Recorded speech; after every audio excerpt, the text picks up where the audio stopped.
Emotional damage.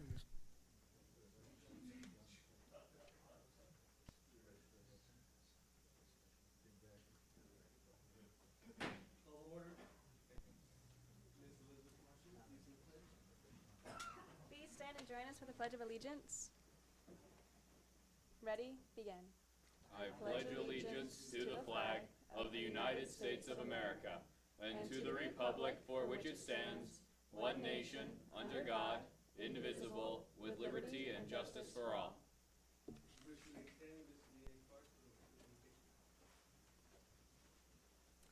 Thank you. Please bow your heads. Heavenly Father, we thank you for this time of gathering, for the citizens of the city of 29 Palms. We thank you for our city council, our city manager that's sitting in, and all of the staff here, Father. We thank you for all the various departments. And Lord, we thank you that as we discuss the business of this community, that we come into unity on these discussions, and that we prosper in everything that we do in this beautiful city.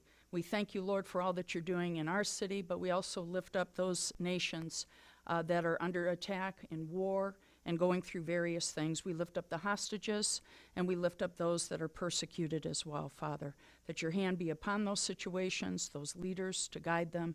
And we thank you, Father, for all that you're doing. In Jesus' precious name, amen.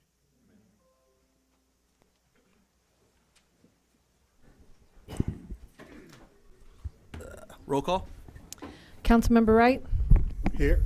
Councilmember Scott, Here. Councilmember Mintz, Here. Mayor Pro Tem Klink, Here. Mayor Bilderine. Here. All present. Once again, Miss Elizabeth Marshall with the 29 Palms update.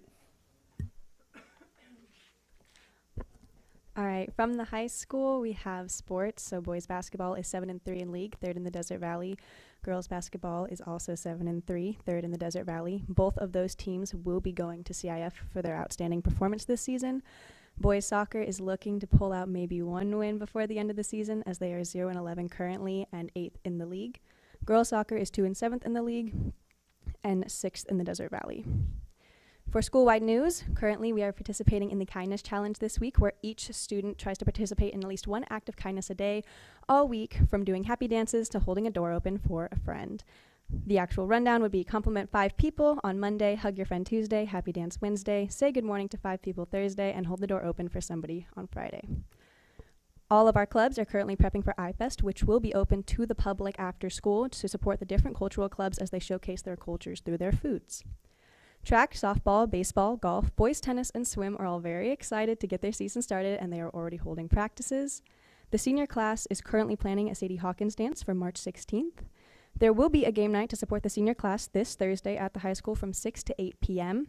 The games are free, but there are concessions available for purchase, and the funds will go towards paying for the senior class graduation night. Friday, February 2nd, 5:30 to 8, there is a tentative movie night at the high school to support the senior class. The movie would be free, but concessions are available to purchase again to support grad night. That is all. Thank you. Thank you. Any questions for no? You're all happy? Softball, you ready? All right.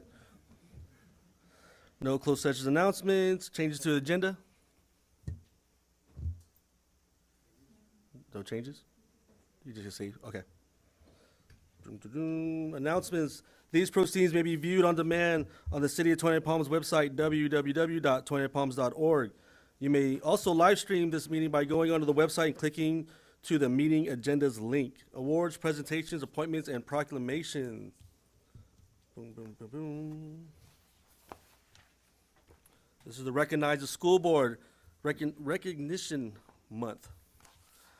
Whereas an excellent public education system is vital to the quality of life for the California citizens and communities, and whereas our local Board of Education continues to act to ensure children's academic, social, emotional, physical, and mental health needs are met at the time when students need consistent services most, and whereas local Board of Education members are committed to children and believe that all children can be successful learners and that the best education is tailored to the individual needs of the child. And whereas the Board of Education members work closely with parents, educational professionals, and other community members to create the healthiest environments possible where all students can thrive. And whereas The mission of the public schools is to meet the diverse educational needs of all children and to empower them to become competent, productive contributors to the democratic society and ever-changing world is more poignant than ever before. Now, therefore, to it be resolved that the City of 29 Palms does hereby declare our appreciation to the members of the Board of Education and proclaim the month of January 2024 as School Board Recognition Month. We urge all community members to join me in recognizing the dedication and hard work of local school members and in working with them to create an education system that meets the needs of our children. Dated this 23rd day of January 2024. Who's coming up?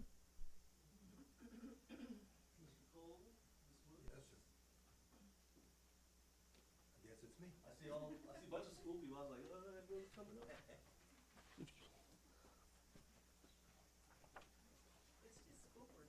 Okay, I just want all educators. I just like all you people have been doing great in the community all these years.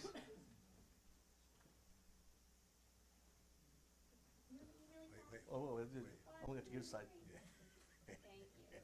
Listen, I know you want to talk. Not more than 20 or 30 minutes. Is that okay, Mr. Mayor? Thank you. Thank all of you.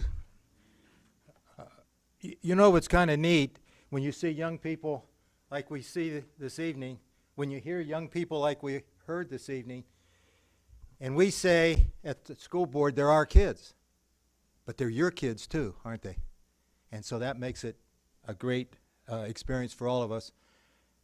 And some of you know that it's very important to me that all of these agencies are working together as much as we possibly can.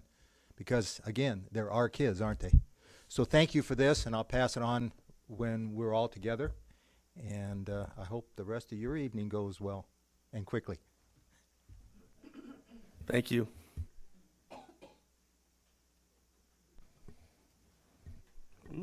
Number 2, are you ready?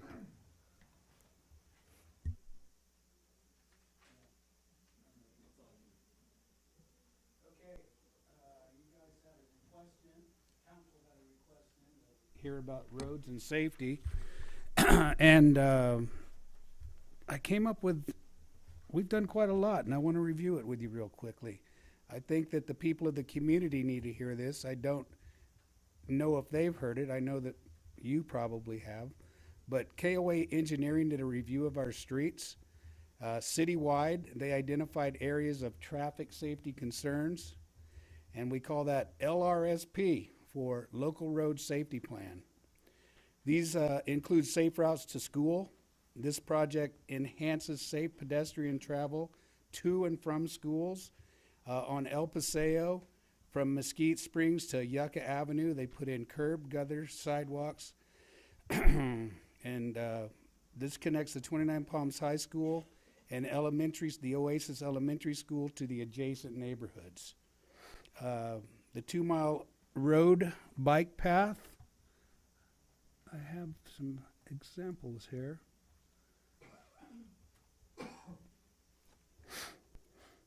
Somewhere.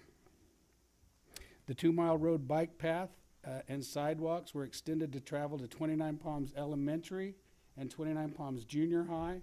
There's going to be an overhead flashing pedestrian light installed right there at the crosswalk at 2 Mile and Lucky Avenue. During the day, children from both the junior high and 29 Palms Elementary cross the street right there to go to Lucky Park because they do things at that spot. They're also going to put down an asphalt sidewalk on the north side that goes down 2 Mile next to the football field. This project is suspended at the moment until March because of the light poles have been delayed. The estimated delivery is in March. The HSIP Highway Safety Program, this consists of traffic control enhancements such as, have you seen the flashing yellow lights? Those are at two-way controlled stop sign intersections. The replacement of over 300 stop signs, reapplying thermoplastic stop bars and legends. 300 safety signs were installed during this project, and there was a much needed a left turn lane on Larea Avenue. But it's not really a left turn lane. You can turn left or right. It's a turn lane. And the road resurfacing was done on city streets. I wanted to point out here, and you can see this on Larea, this turn lane started right here about the two churches, and it goes all the way up to Desert Trail. So it's quite a long section, so people can, whichever way they're coming, turn in here, turn in there. So it's a major shortcut for people to get to Mesquite Springs. So there's a lot of, people in a hurry right there. Unsignalized intersections, 2 were identified and they met the warrants for 4-way stop controls. This is funded and the project will be advertised for construction bid later this year. I know that one of them is Amboy and Utah Trail. The other one, didn't make it through to me exactly where that one is. Is there going to do a 4-way there, Larry, or 4-way, yeah. Oh, it printed on the back. The city was awarded, now this one's pretty cool here. The city was awarded $420,000 to develop a bike path plan. And it goes from right here at 49 Palms, the mouth of 49 Palms. It follows the flood control ditch, goes here behind the hotels and Stater Brothers over here, and comes out here, goes up past Larea, comes down to El Rey. Still rolling, it's still rolling. It's 7.1 miles. Right here is where we have completed a section, and it keeps on rolling down here to Lucky Park, and then it comes all the way down across Amboy Road, and it ends at Baghdad right here. That's 7.1 miles. Now, it's going to be what they called shelf-ready plans. There's a lot of different organizations that offer bike path money. So when that comes out, we can apply for that with an approved plan. So we might do from here to here with one grant. We might do from the park to Adobe Road with one grant. We can put this thing together as funding comes available. I think it would be pretty awesome. I mean, it's kind of like, in Riverside down the 91, you go all the way from Riverside to the ocean. We go all the way from the drainage ditch to the end of the drainage ditch. But it's a pretty nice. I could probably do it, and Mac could join me. We could do it from 49 Palms. I don't think we would want to ride back uphill though. But I think that's kind of a good thing that they've done there. Of course, we all know the Highway 62 median project. That was the left turn lane that was put in Celia in front of Stater Brothers, which caused a lot of people to have to wait for a couple of turn signals, like 2. We don't relate to that very well here. There's a lot of confusion there, but it did truthfully improve traffic safety there because people can't just hurry up and pull across into Stater Brothers or just pull out into the other lanes. They have to go to the stoplight. They have to use the turn signals. Yes, it might make it a little slower, but believe me, there's been a lot of collisions and accidents there. The Sullivan Road, Hatch Road bike path comes in right here where it's called Hatch, just off of Larea and John's Place, and it comes all the way over to Adobe Road. It turns to Sullivan right here, it comes right there. That grant includes design, right-of-way, and construction.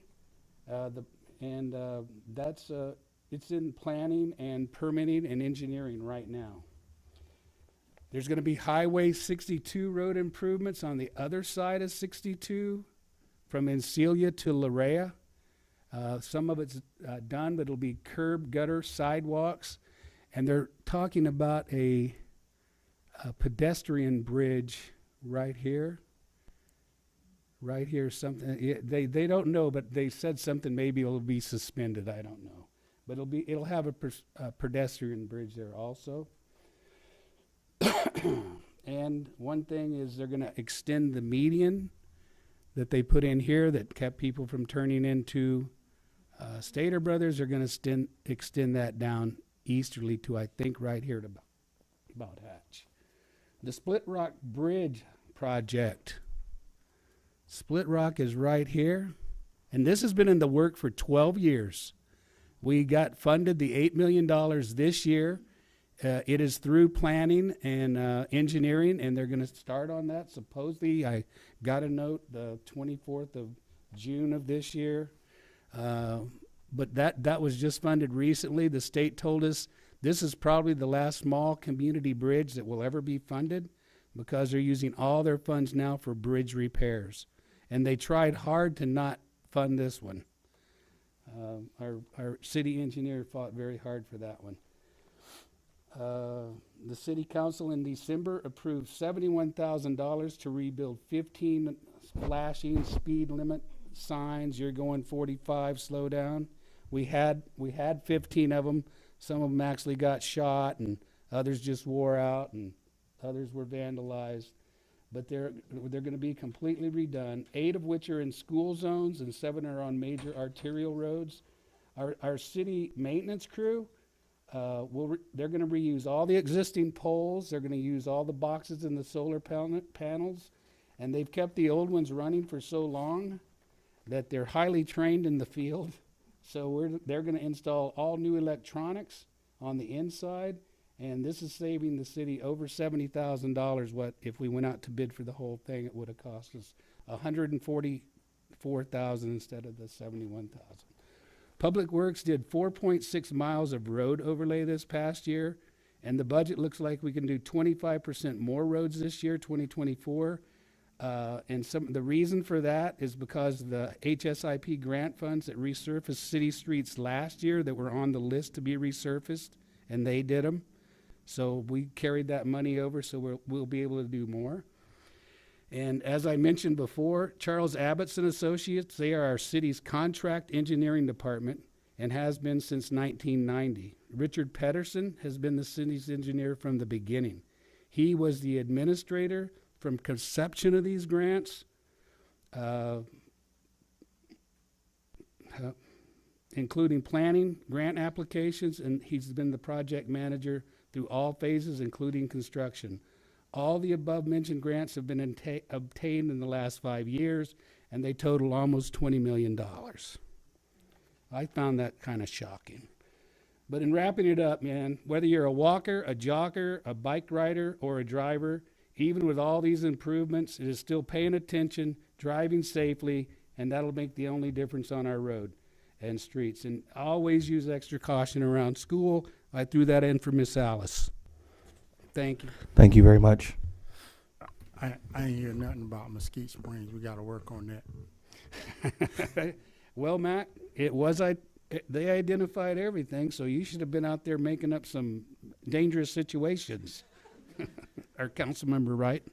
Sorry. Now I know. Okay. All right.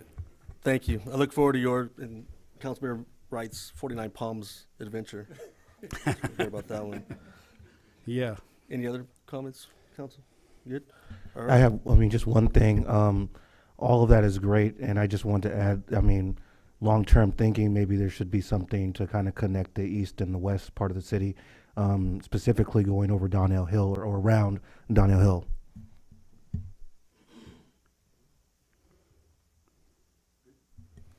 All right. Council comments, reports, and meetings attended. Councilmember Scott? Thank you, Mr. Mayor. I had the opportunity to actually participate in this year's MLK Junior Day March, where we walked from Little Church of the Desert to Palms Baptist, and there was a lot of people there. It was really good to see the community out there, and so I appreciate everyone coming out. Right. Thank you, Mr. Mayor. I also attended the MLK Walk, and I attended the Prayer Bowl as well at Palm Baptist. Both events were very well attended and went very well. It's great for the community, and I was glad to be a part of it. And also want to give a shout out to Carrie and the youth basketball program we got going on right now. They doing a fantastic job. They really are. just everywhere. You know, you got to go to the junior high, then you got to go to the community center, and it's great though. It's great watching those kids play ball. So, and my son's gonna be playing tonight, so we got to hurry up. Councilman Mintz. Thank you, Mr. Mayor. I also attended the MLK Junior Walk down to the Prayer Bowl and stayed for the whole thing. And I want to thank Leanne Clark and the Pastoral Association for putting it on. And a special shout out to Dr. Matthews for he emceed it. He always does a great job. And then yesterday I attended the MD air quality meeting. Speaking of money, Barstow and Blythe both got millions of dollars, like tens of millions of dollars in federal money, so they can put in charging stations for trucks along the freeway. That's going to be coming up obviously pretty soon, that they have to drive. Semis will have to get charged somewhere, and so Blythe and Barstow are going to have truck charging stations. So that's a good thing for at least our Inland Empire, that they're going to be able to charge these trucks. And other than that, that's all I have, Mr. Mayor. Mayor Pro Tem, please. Thank you very much. I'm going to make it really easy on Councilmember Wright's hopes of leaving early. I did not attend any meetings, and I'm sorry I missed the MLK Junior Walk. I was up at my cabin up in the preserve. Said some prayers up there for it, and that's it. Thank you. I also attended the MLK Walk in the Prayer Bowl. It was well attended. It's always a good time. I just wish they would not, next time, if I get to do this again, not put me between the two great speakers. So I can't sing or dance like the rest of them, and so had to be real brief. Yeah, but it was well attended. It was a great opportunity to see a lot of people out there I haven't seen in a long time, so it was good seeing a lot of people. And that's all I have. Consent calendar. All matters listed under the consent calendar are to be considered routine by the City Council and will be enacted by one motion in the form listed. Any item may be removed from the consent calendar and considered separately by the City Council. The public will be given an opportunity to comment on the consent calendar items prior to the City Council's actions. You know, just because we have a lot of young people in the audience, I want to pull number 5, the Youth Council resolution approval, if just to give them an opportunity to speak on it.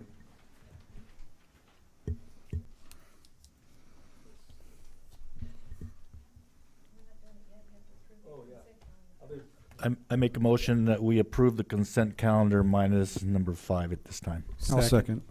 Gotcha.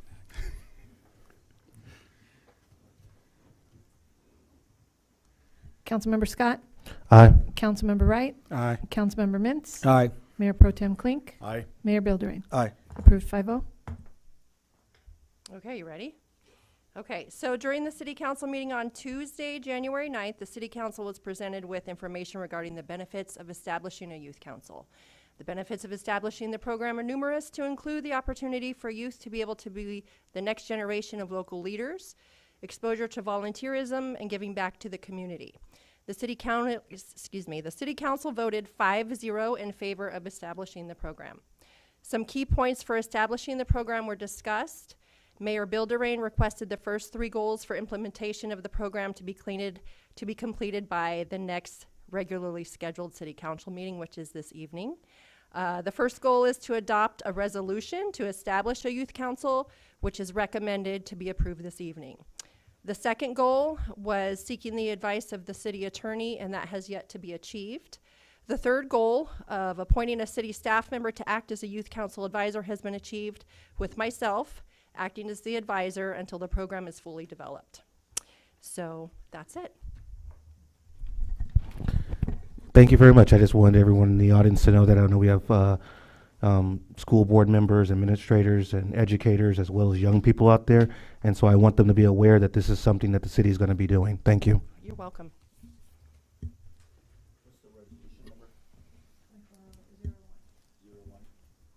Our first one. I make a motion we accept number 5 Youth Council resolution approval, resolution number 24-01. Second. Oh. It's Mac's fault. Yeah, it's Mac's fault. Oh, Yeah. sorry. I think it's a no-brainer, but go ahead, Council. Yes, Sensei. I don't have any questions. No question. Anybody in the audience? All right. Formalities, we got it. Nailed it. And now I will make another motion to accept number 5 Youth Council Resolution number 24-01, establishing a youth council. Second. Councilmember Mintz, Aye. Councilmember Wright, Aye. Councilmember Scott, Aye. Mayor Pro Tem Klink, Aye. Mayor Buildering. Aye. Approved 5-0.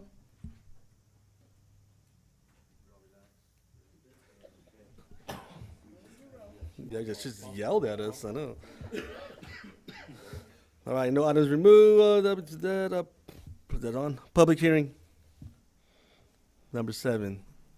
Thank you, Mr. Mayor. We, as staff, are recommending that this be continued to February the 13th, the next city council meeting. We had a technical issue with some uploads. We want to make sure it's correctly done next time. All right, thank you.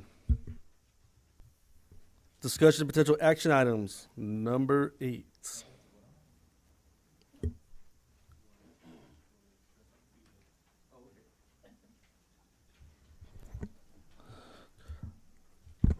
Tourism Business Improvement District TBID Advisory Board appointee recommendation. Myself and Mayor Pro Tem had some interviews with all the applicants, and we narrowed it down to one of our recommendations. Mr. Ashley, there you are right there. He's here. He is our recommendation. We had many qualified applicants. A lot of them bring a lot of stuff to the TBID.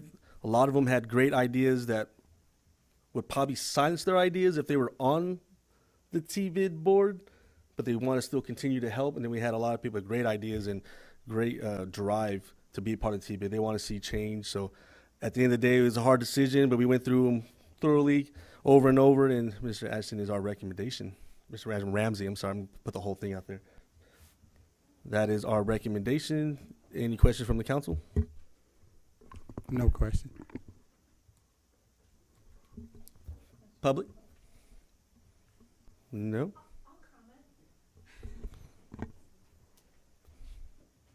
I'd just like to take the opportunity to say, as a person who actually applied for the TBID board position, I think that Ashton Ramsey is a wonderful fit for the available seat, and I look forward to your acceptance of that recommendation and what's going to come next on that board.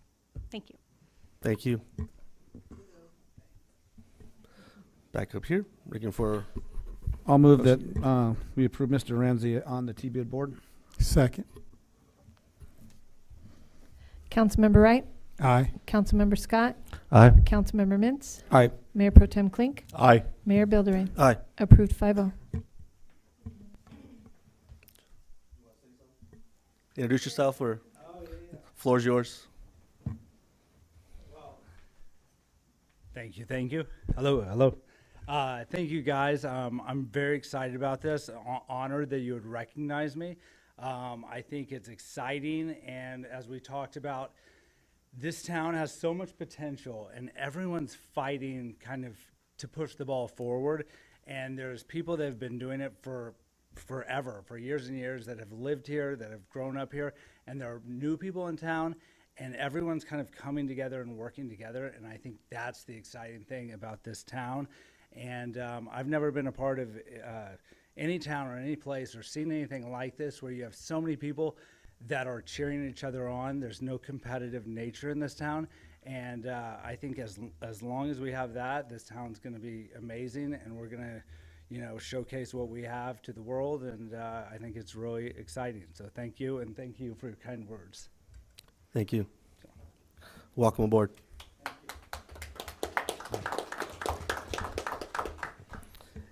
And if you want to see competitive nature, to come to the basketball games, youth basketball games. Those parents, they're crazy.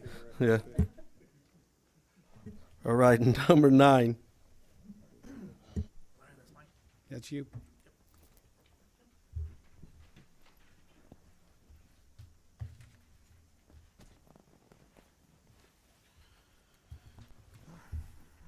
All right, so thank you, Mr. Mayor.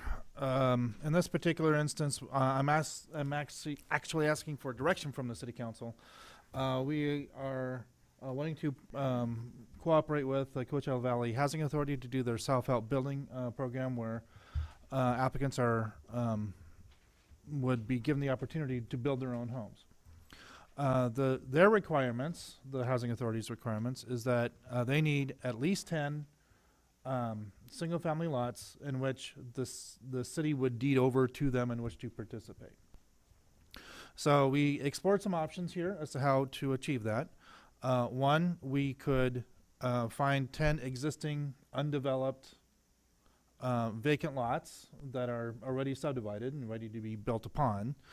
The cost may be a little variable here because we'd be negotiating with different property owners.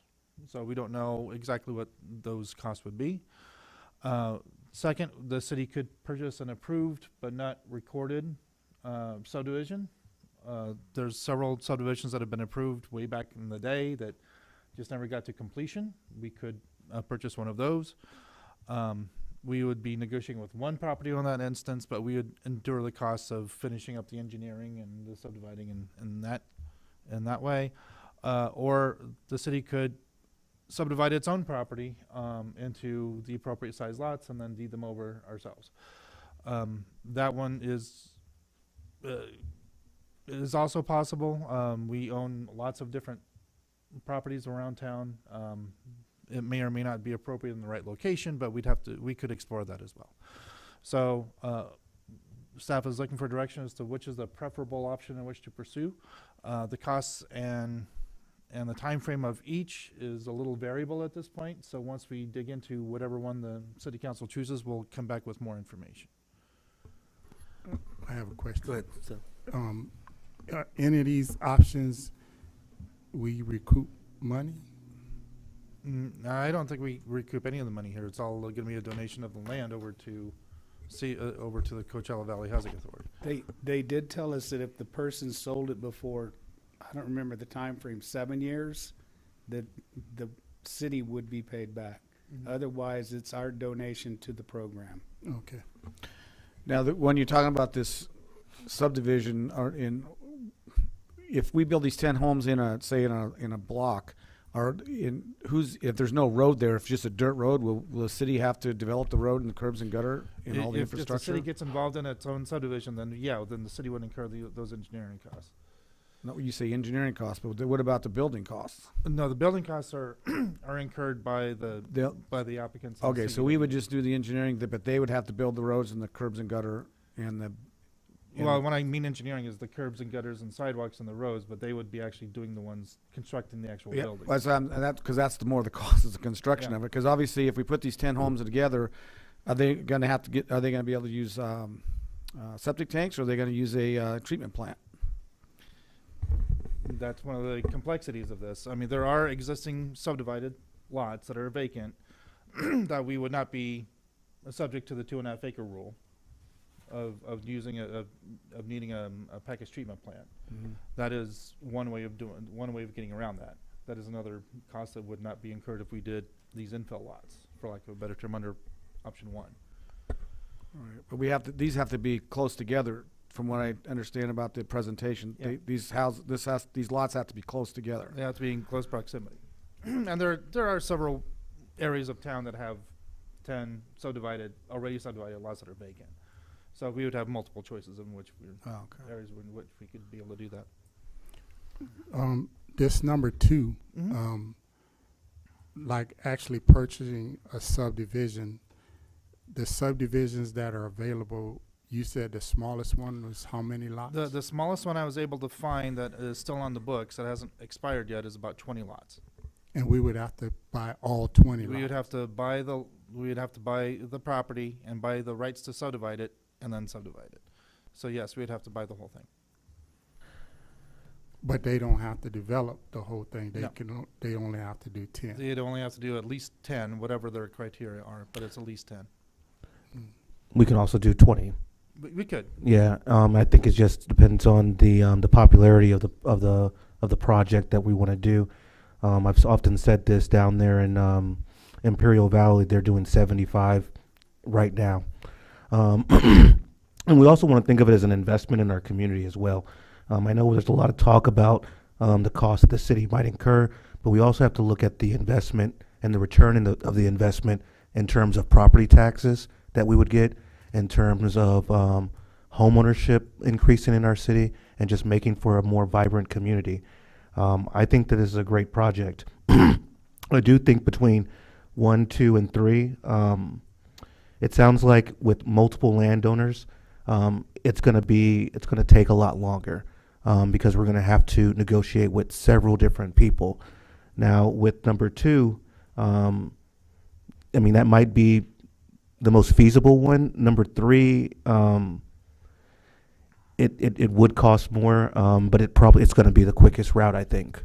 And so I think it just depends on, what the community thinks that we need and what you guys think.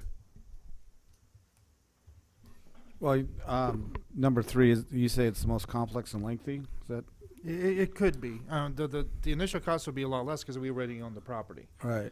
But doing the engineering and the environmental from scratch, that's where the cost would be different than the other options would be. Right. Well, obviously, the subdivision would probably be the quickest and the most. I mean, if we bought the 20 lots and then we turned over the 10, we wouldn't have to turn over 20. We would just keep the 10 and then let them. If at a later date they said, "Hey, we got 10 more people," we can just do it that way. Yeah. Because you're right, it is an investment in the community. I mean, all this, as soon as those homes are built, there's going to be 10 houses going to be paying property tax. So it will. I mean, I wasn't trying to nickel and dime this thing. I guess I just want to know because when we talk about subdivisions, we're talking about they put in roads, curbs, gutters, and everything, and that's usually costs more than the houses. So that's why I was just asking that question. So. And whatever option the city gives me direction on, I will dig into those costs deeper, and each one of these could take quite a bit of while just to initialize it. So I want to have some direction before I get too far. My concern too is with this project, I know there's going to be 10 houses and they're going to be built by people. When these people decide to sell it, can they sell it as a VHR or a rental, or do they have to have on contract how many years they have to live in the house before they can do anything with it? I don't have a complete answer to that, but I do believe that there's a residency requirement of X amount of years. I think 7 was bandied 7? about. Was it 7? Okay.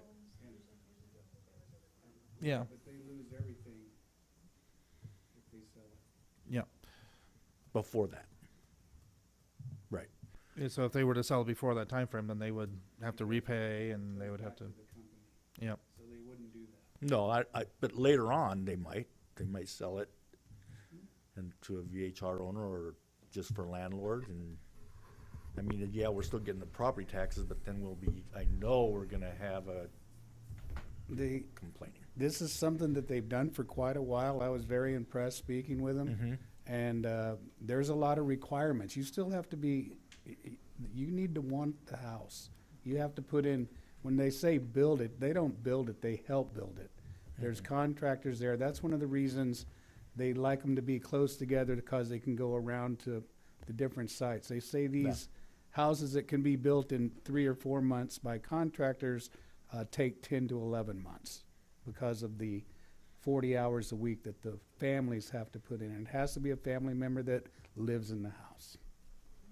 We can also, just to add to what Mr. Bowden just said, they said, 11 to 12 months that they would build these homes, but we can actually help to reduce that time frame by actually getting outside assistance and partnering with, let's say, like the college construction program. And so now we have a workforce development program at the same time, or we can partner with the military base and their construction battalions up there, and we can reduce that time frame. And I think it just makes it a little bit easier for the families too.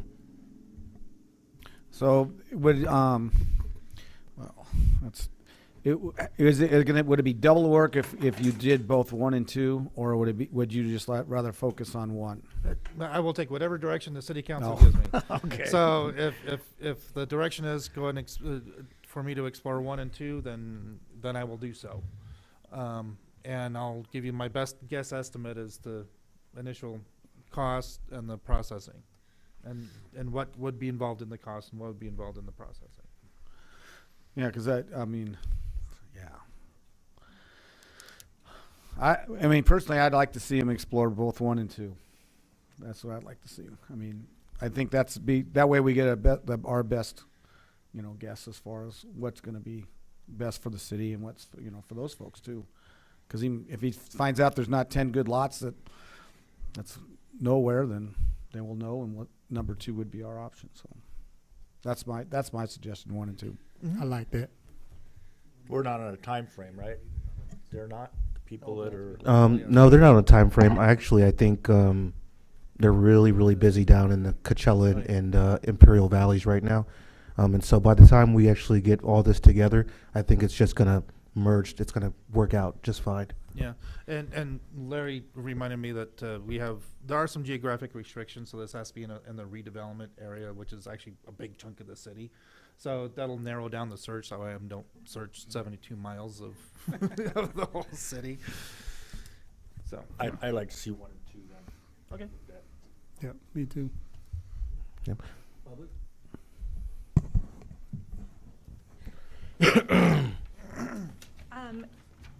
Taking into consideration option 1, what if you did, to be fair, what if you looked at GIS and you did just like a random poll and did an outreach to property owners trying to get feedback on interest? So we won't use the Hanson tract because it's a flood zone, but like Chocolate Drop or Four Corners or something like that, lots that are within proximity, and just do a call to action to the property owners. Hey, this is a program we're going to be having. We're looking to buy lots at X. Set the tone for what you're, you know what lots are worth. That Generally, would they're be, quarter-acre lots. Right, that would be like the next step involved in. And then if you're On the leading the direction. conversation, then you might be able to find concentration in one of these neighborhoods because people have responded to this very, informal first act. And that certainly seems like that might be, you look like you're going to be exploring both 1 and 2, but number 2 is somewhat of a concern because curbs and gutters and potentially package plant. And then if you have like a 20-acre, or not 20-acre, but a 20 parcel lot or area, now we're stuck with like 10, or we can there's no money for like a pocket park. Now what are we going to do? So, I mean, it sounds like a great program. It looks like we have lots of options, but that might be one way to explore concentration. Thank you. Back up here. I actually, she did make some pretty valid points there about looking in a specific neighborhood.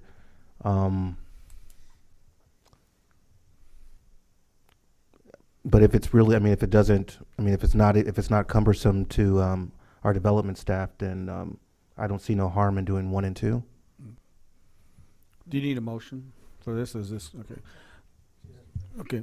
Just direction. Just direction. Well, my motion is that we direct staff to explore options 1 and 2. Second.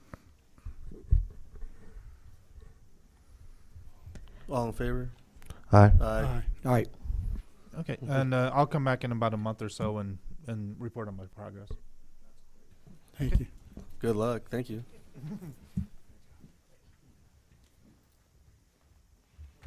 Number 10. Not you. I'm just looking at you. Back to the agenda. That's me. I'll try to be brief so we can get Councilmember Wright to his game. Okay, so staff is requesting that the council approve and prioritize the allocation of the 24-25 Community Development Block Grant funds to the city's parking lot improvement rehabilitation and ADA accessibility construction project. I know that's kind of a mouthful, but so the project is targeted to rehabilitate the current public access parking lot located at the Parks and Recreation office within Lucky Park. The city engineer and I met a couple months ago to make an assessment of the area, and it was determined that that parking lot is currently not up to ADA standards. Furthermore, the lot has not seen any significant repairs or maintenance over the past several years and is in very poor shape. So to provide a little bit of background information regarding the Community Development Block Grant Program, in November, the County of San Bernardino requested funding applications for the use of CDBG funds for use within the city of 29 Palms. The funding notice was sent via an email on November 7th to local nonprofit organizations that have participated in the past, and the notice of funding was also placed on the city's website. The city and 4 local nonprofit organizations submitted applications. The Community Housing Development Department reviewed all the application proposals for eligibility and conformance to federal guidelines.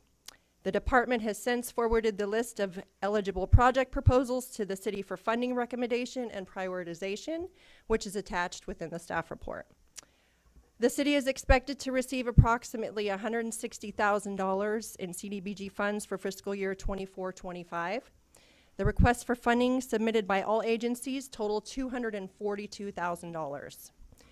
For informational purposes, several years ago, the City Council decided to allocate future CDBG funds towards city construction projects and to backfill the nonprofit agency request with general fund dollars. The city allocates $50,000 each fiscal year for this purpose. This was due to the county's grant process and funding thresholds. CDBG funds are reimbursement-based, and a 15% public service cap is placed on funds that the city receives from the county. So this amount equates to only $24,000 that would be available to divide amongst all eligible public service programs. So about $6,000 each, which is relatively low. Furthermore, most agencies do not have the means within their budget for reimbursable expenditures. This also ensures greater funding opportunities. So each year, the city conducts a workshop, which enables the nonprofit organizations that have submitted CDBG applications to provide a presentation to the city council, detailing their programs and requests for funds, and tentatively scheduled to take place February 13th for those presentations.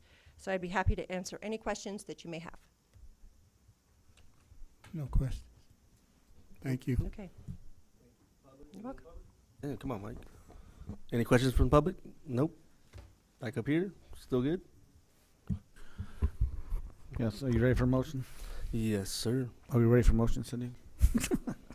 I'll move that we use this CDBG grant from the county to go to the city project, and then we backfill on general fund money. Second. Councilmember Mintz, Aye. Councilmember Scott, Aye. Councilmember Wright, Aye. Mayor Pro Tem Klink, Aye. Mayor Buildering. Aye. Approved 5-0.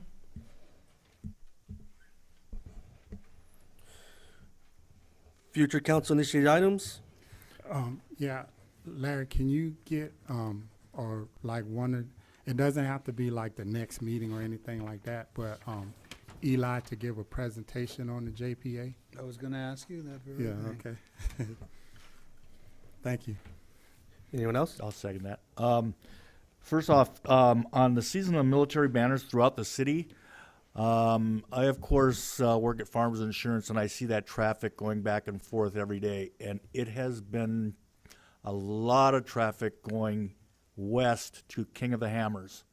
And I really and truly think that if we had banners that say, welcome King of the Hammer participants or whatever, I think they'll appreciate that just like the motorcycles do, riders do. And it would bring them back to 29 Palms and say, hey, they had that really nice welcoming feeling. Let's go back there and fill our vehicles up with gas before we head east again. So it's something that I think we should look into. A second. And then one more thing, on National Park Drive, we do have a lot of citizens that use the sidewalk to walk their dogs. They're getting very lackadaisical, and they're leaving their dog poo right by the sidewalk. And they seem to go in one section, and it just stinks every time they go by there. Can we look into maybe putting some dog poo stations out there on National Park Drive to hopefully stop that stuff? Is that okay? I'll second. Okay. Okay. We good? Yep. All right, public comments. This is the time for the public to address the city council on issues within the jurisdiction of the city council that are not on this agenda. All comments are to be directed to the city council and shall not consist of any personal attacks. Members of the public are expected to maintain a professional, courteous decorum during their comments. There's a time limit of 3 minutes per person. If you haven't already done so, please fill out your name and address slips and give it to the city clerk. The city council is prohibited by state law from taking action or discussing items not included on the printed agenda. Public comments or specific agenda items will be deferred until considered on the item on the agenda.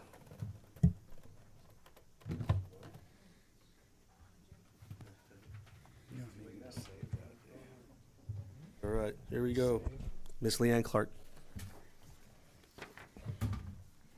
All right, real quick, for the Martin Luther King Jr. March and Prayer Bowl, the 29 Palms Bible Baptist Church congregation, and of course Dr. Layton Matthews and his wife Sylvia Matthews, as well as the Ministerial Association, appreciates the council attending both of those events.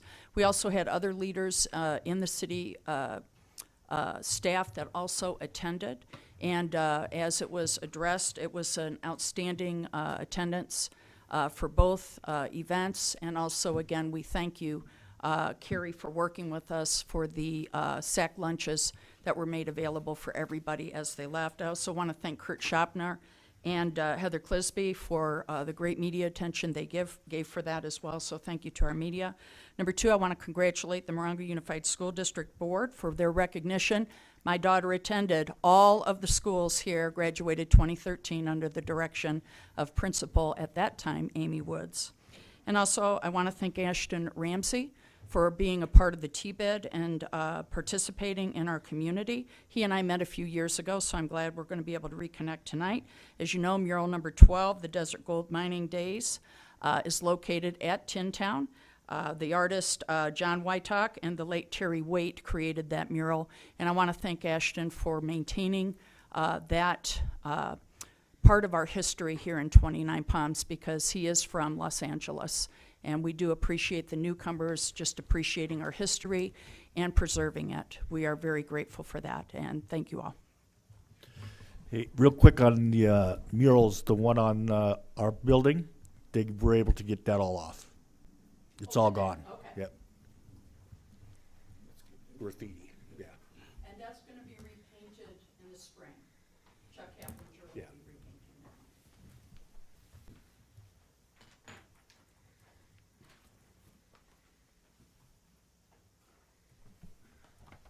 Miss Mary Jane Bing. Just a comment. With the movement and appointment of Mr. Ramsey to the TBID board, now's the time for the city council to revisit and complete the TBID ordinance for changes, including turn limits, so we can continue to receive new ideas and fresh insights from stakeholders. Thank you. Thank you. That's it. All right, we're moving. City manager's update. Now we're not. Well, I did get a notice to 29 Palms residents today. The the San Bernardino County Flood Control District is going to start construction, installing a new culvert and rebuilding the El Rey Avenue crossing bridge, which is going to be right here. This one got blown out a couple of years ago. They're going to widen it, and it's going to be, the road is going to be closed from right here where you can't get to it to right up to this house right here.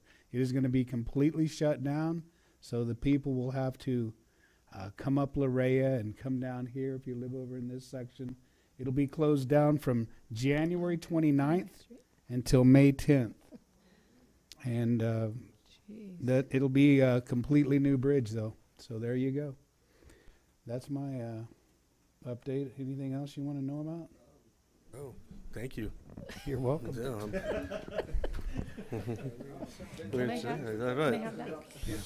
Yeah, we need to.